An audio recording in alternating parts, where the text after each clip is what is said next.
I'd very much enjoy hearing what the village was like then. I got a lot of that out of the book, and that was great. Those few pages on Washington Square and so on, fine.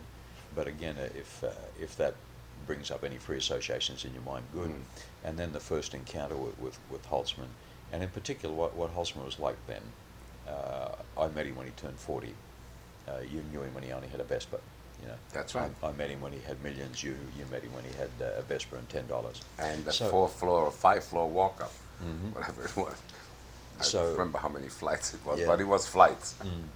So if you could just start from there and just Well, my first recollection of meeting Jac was at a party. And the parties, of course, were numerous, and we had, those were folk parties. Folkies would meet with cheap wine and beer, and no eats, as far as I can remember, and in smallish rooms, just large enough to have some elbow room so you can play a guitar or a banjo. And most everybody played and sang. And sometimes there were some people there who neither played nor sang, and one wondered what they were doing there. And Jac was one of those. He hung around because he liked the music. He really did. That was his one of his predilections musically. He liked folk music. He liked the folk musicians, I gathered. And more than that, he wanted to do something with them. Not necessarily for them, but with them. And he had already recorded a couple of artists, Susan Reed, and I remember who else was Gene Ritchie. before. Gene Ritchie, that's right, yes. And he was looking to do more. I know he was. The Clancy brothers were around at the time, and Gene, of course, came to the parties and played and sang. Oscar Brand came. I presume you'll talk to Oscar at one point or another, whose memory is much better than the rest of us. Yeah, he has a phenomenal recall. Oscar does. I'm sure you have a number for me. If you don't, I have it.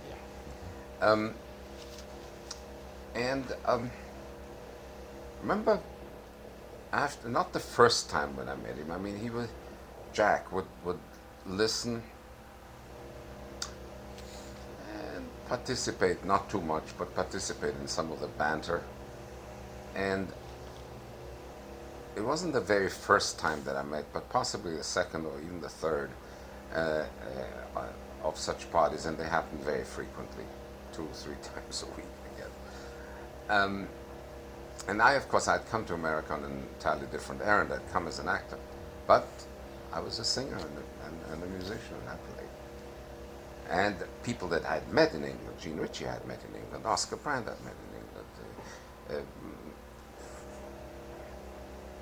Alan Lomax I met in England. And then I called them when I came to this country, and they would invite me, come meet some other people that you don't know yet, etc., etc. So the second or third time, Jac took me aside and said, I don't know what the hell to make of you.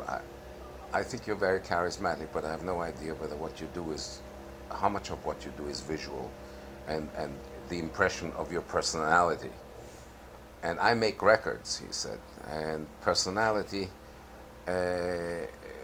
only has to translate itself in sound and nothing else when you make records. He said, and I myself, he said, am impressed by not only by what you do, but how you do it. But I have to be able to get an independent opinion of people who don't see you while you're doing what you're doing. So I said, would you be willing to come to my apartment and do a tape of 2 or 3 songs? And I'd like to play it for people who don't know you at all and get their opinion. Fine, why not? What do I have to lose?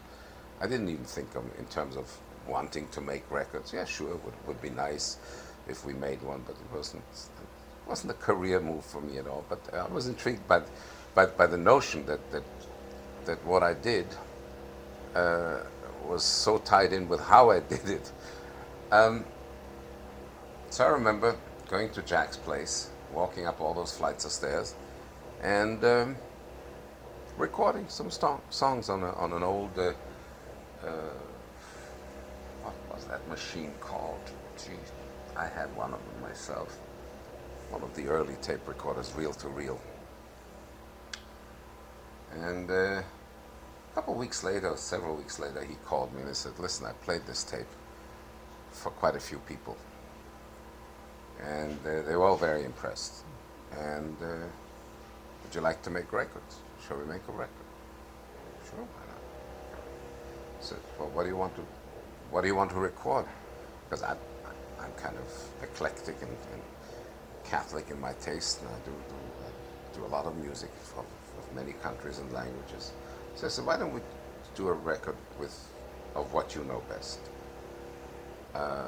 Jewish music, Hebrew music, Israeli music." At the time, Israeli music was very big in the United States. There was a hunger for it, certainly a market for it, he felt. And so we made an LP, 10-inch, folk songs of Israel. And it did very well indeed, and followed it almost immediately with other stuff. And Folk Songs of Israel was a very simple record to make because it was just my guitar and I, and my voice. I wrote liner notes for it and stuff. It was really not just a mama papa, it was just a papa production.